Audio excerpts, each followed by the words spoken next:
आपने दिल पे हाथ रखिए, मैंने सुना है कि इस झारखंड में बड़े बड़े करोड़पति लोग हैं।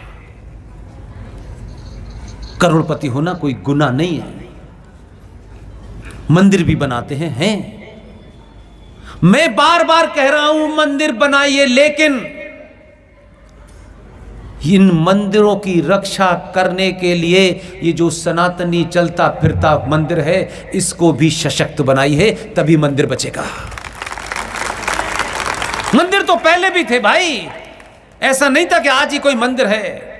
ये मंदिर 20 साल 25 साल के बाद रहेगा नहीं रहेगा, इसका इंतजाम कीजिए।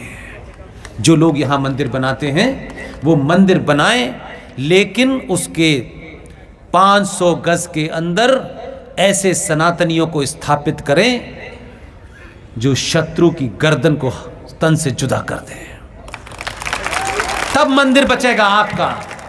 मंदिर में ताला लगा करके आप चले जाएं और आपको पता न चले। इसी व्यवस्था के चलते आपके ऊपर ऐसे ऐसे कानून बना दिए गए और आपको पता ही नहीं है, क्योंकि ठेकेदार आपको ये नहीं बता रहे। मैं बार बार ठेकेदार शब्द इसलिए इस्तेमाल करता हूं कि जिन्होंने ये प्रण लिया है कि हमें ये जांच को, अपने सनातनी समाज को जगाना है, ये उनकी जिम्मेदारी ज्यादा थी, क्योंकि उन्होंने कहा हमने तो कुछ भी नहीं किया, हमको तो 2 बच्चों की फीस भी देनी होती है, मकान का किराया भी देना होता है, लेकिन हमने कभी इस बात को अपने जीवन में आड़े आने नहीं दिया। हम रात के 2 बजे भी हैं, 4 बजे भी हैं, कल यहाँ हैं, परसों यहाँ हैं, ये हमने नाड़े नहीं दिया। लेकिन दिन भर ये गाएंगे कि हमने शादी नहीं की, हमने राज के लिए नहीं कहा। अगर समाज को सच बता देते तो आज समाज की दुर्गति ये नहीं होती है। वो नहीं बताना चाहते आपको को कैसे प्लेसेस ऑफ वर्शिप एक्ट 1991 बना, कैसे इस देश के अंदर वक्फ प्रॉपर्टी कानून 1995 चल रहा है। जब चल रहा था तब 117 गिनती में पार्लियामेंट में बैठे थे, बोले नहीं। ये बताया है किसी ने, किसी नेता ने बताया आपको? ये कौन बताएगा? टीचर बताएंगे नहीं, क्योंकि कोर्स में नहीं है। माताजी बताएंगे नहीं, पिताजी बताएंगे नहीं, भाई बताएगा नहीं, तो फिर कौन बताएगा आपको कि आपका सौदा हमने कर दिया है, अब आपको मरना ही है? नहीं बताना चाहता कोई। दिन भर ज्ञान, अरे अपना अस्तित्व का सौदा कर दिया इन दलालों ने, लेकिन एक भी नहीं बताता।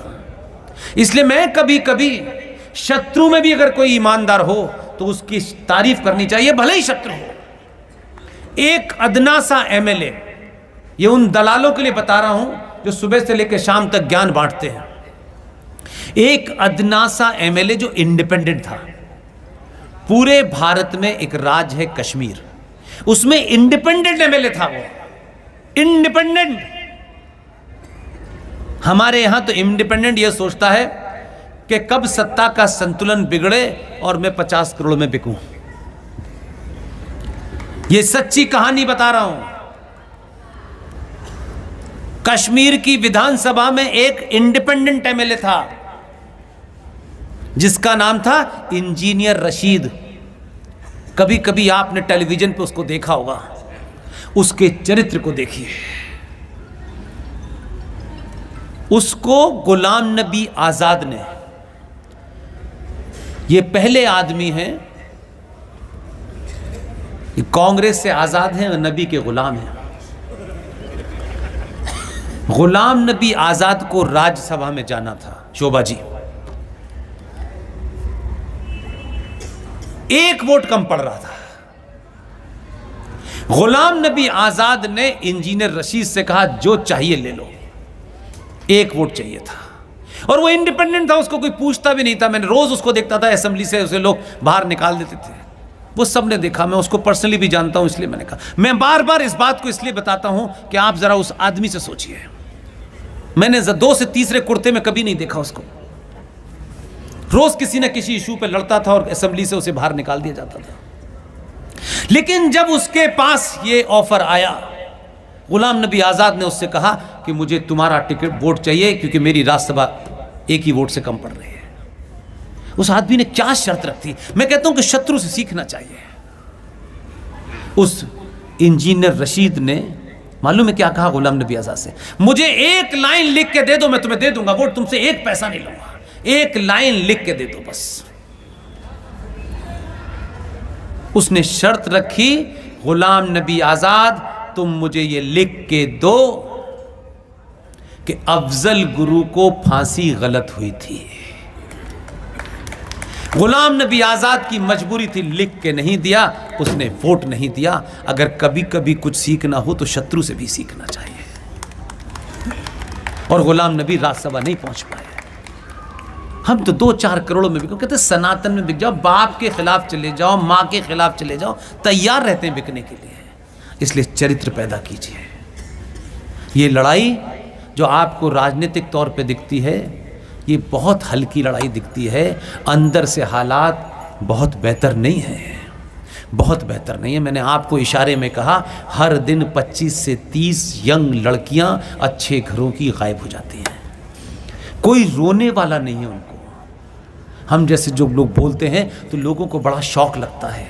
ये घटनाएं आज सुन ली कि ये 35 टुकड़े हुए, कोई फ्रिज में रख रहा है, कोई सूटकेस में रख रहा है। आप एक घटना सुनते हैं और सो जाते हैं, पता नहीं कैसे आप वो सनातनी हिंदुओं के आपको नींद आ जाती है। आप उस दिन का इंतजार कर रहे हैं जब तक ये घटना आपकी बेटी के साथ ना घटे। जिस दिन बेटी के साथ घटेगी उस दिन कहेंगे पूरा देश मेरे साथ क्यों नहीं खड़ा हुआ। अगर आप इस बात का इंतजार कर रहे हैं तो 35 टुकड़ों में आने वाली श्रद्धा के बाप से टेलीफोन करके भी बात करते तो लोगों को लगता कि लोगों को इस दुख का अंदाजा झारखंड में भी है और बिहार में भी है।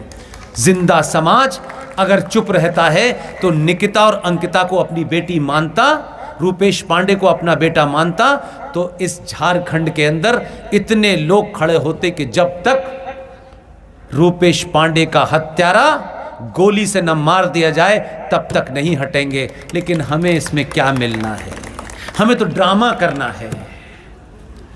मुझ जैसा आदमी जिसकी स्थिति के बारे में बहुत कम लोग जानते हैं, मैं यहाँ आया हूँ इसलिए कि आपने टिकट भेजी है, मैं चला जाऊँगा इसलिए कि आपने टिकट दी है, इससे ज़्यादा मेरे पास कुछ नहीं है। तब भी मैं जब रांची से चला और शोभा जी के किसी एक प्रोग्राम में आया था, मैंने शोभा यादव जी से कहा, ये जानी मानी वर्कर हैं, सोशल वर्कर हैं, पॉलिटिकल एक्टिविस्ट हैं, ये किस पार्टी में हैं नहीं है, मुझे इसमें कोई इंटरेस्ट नहीं है। मुझे इसमें इंटरेस्ट है कि जब जब ऐसे इशू हुए तो मेरी इनसे वार्तालाप हुई।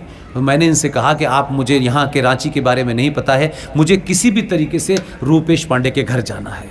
तब मैंने अपने साथी जो बनारस से LLM करके आए हैं, ओम यादव जी, जो पूरे देश में मेरे कोऑर्डिनेशन के प्रोग्राम हैं, मेरे और हमारी टीम के प्रोग्राम देखते हैं, मैंने उनसे कहा यार 10,000 रुपये मुझे कहीं से ला के दो। तब उन्होंने अपने ATM कार्ड से, जो आदमी रोज़गार नहीं करता उसने मुझे 10,000 रुपये दिए। और ये बात मैंने गुपचुप जाके बताई और उनकी माँ को दिया, और मैं जो कर सकता था करने की कोशिश की। लेकिन मुझे दुख इस बात का है, दुख इस बात का है कि मुझे यहाँ जब गया तो उनकी माँ से मिला, उनकी दादी से मिला। उस घर की हालत देख के मुझे लगता था यार, हिंदू होना पाप है क्या? ये हजारों हिंदू नेता, ये मंदिरों पे मुकुट चढ़ाने वाले, सोना चढ़ाने वाले, ये अमेरिका लंदन में अपने बच्चों को भेजने वाले, ये कितने बेहया और बेशरम लोग हैं यार। ये इंतजार करते हैं कि हमारे बेटे बेटी के साथ होगा तब हम जो है तूफान उठा देंगे। उसके घर की हालत देख के लगता था कि यार इस घर में कोई आदमी कैसे रह सकता है। एक कमरे का मकान जिसमें दरवाजे नहीं। उसकी दादी बता रही है कि वो माँ बता रही है कि पड़ोस में मुसलमान रोज धमकियां देते हैं। लेकिन मुझे अफसोस नहीं, गुस्सा है। उस वक्त भी मैंने कहा, इस देश में केंद्र की सरकार की एक नेता जो झारखंड से थी, मंत्री भी थी शायद, वो वहां 2 दिन पहले आई। मैंने पूछा उनसे, भाई कोई आया नहीं यहां? उन्होंने कहा एक नेता आई थी, मंत्री थी, सरकार की तरफ से आई थी। मैंने उन्होंने कुछ किया? बोली जब वो यहां से गई तो हमारे परिवार के खिलाफ 2 केस और लग गए।